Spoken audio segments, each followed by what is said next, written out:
President Marcos saying amending the charter of the NFA and making all the amendments to the RTL, rice tarification law, will give the government enough leeway to control the prices of rice as they begin to go up. Your reaction, please. Yes, we're quite pleased that the President sees the urgency of reviewing the effectiveness of the rice tarification law. The original intentions of that law, which was passed back in February of 2019, were basically two.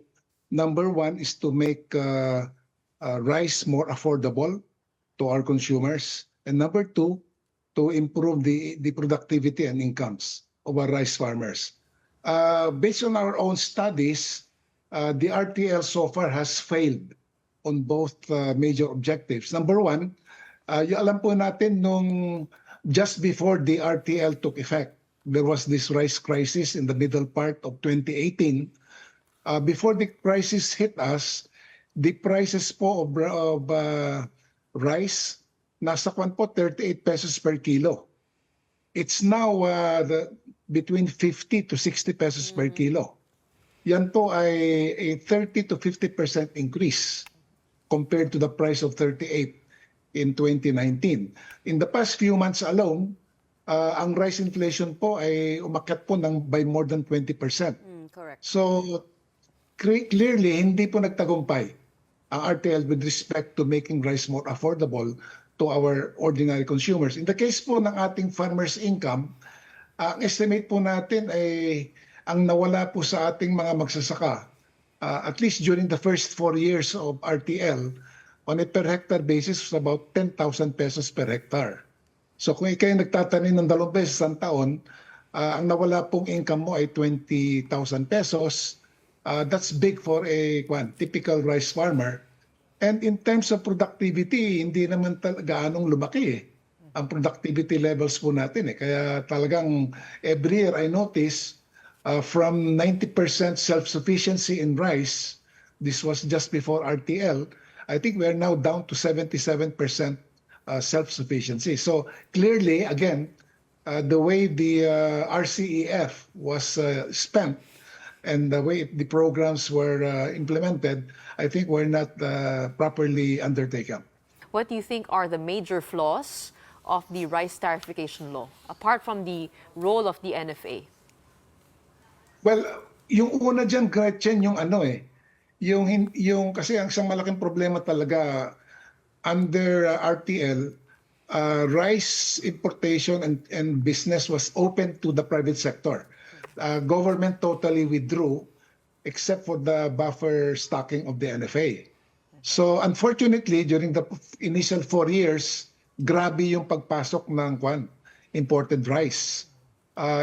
If I remember correctly, on a yearly basis kasi, dapat talaga inangkat lang natin mga 2 million metric tons of rice. Under RTL, halos madodoble po yung pumapasok na imported rice. So much so, our country became the number 1 or number 2 top rice importing country in the world. So, siyempre, ang effect ng malaking volume po ng imported rice na pumapasok, lalo na kung mura ito, talagang babagsak yung presyo po ng palay. At sumabay pa naman yung pagpasok ng maraming bigas sa panahon po ng anihan. So sana po ginagamit ngayon ng tama. Meron naman po kasing provision sa batas yung tinatawag na safeguard measures. Under that, government can impose additional tariffs in order to prevent or to discourage further imports from coming in. That was never used, despite the fact that it is a WTO, compliant measures. So, yan po, hindi po nagkaroon na po ng karampatang proteksyon ang ating mga magsasaka. With respect to the other components of the RCEF, maganda naman po yung idea na yung tariff collections or revenue from the importation of rice that goes into a fund. It's called the Rice Competitiveness Enhancement Fund, or RCEF. And that RCEF is used now to provide modern farm equipment, provide good seeds, to provide training and credit to our rice farmers. Again, it was a good idea, but yung pong implementation po, marami pong problema. Kaya dapat pong repasuhin po kung paano mapapabuti po yung implementation po ng pondo sa ilalim po ng RCEP. And we are also suggesting na magdagdag po ng bagong items sa menu.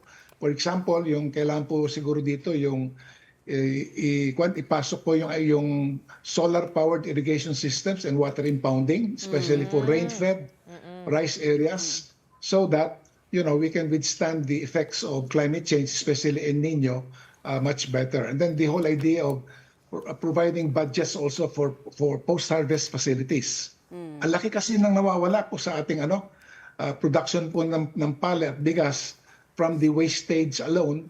Di ba? Pinatutuyo lang po yung palay sa mga national highways po natin. Yeah. Nawawala po dyan anywhere from 10 to 15% of our production because of the lack of post-harvest facilities. Of course, lack of irrigation is also a major factor.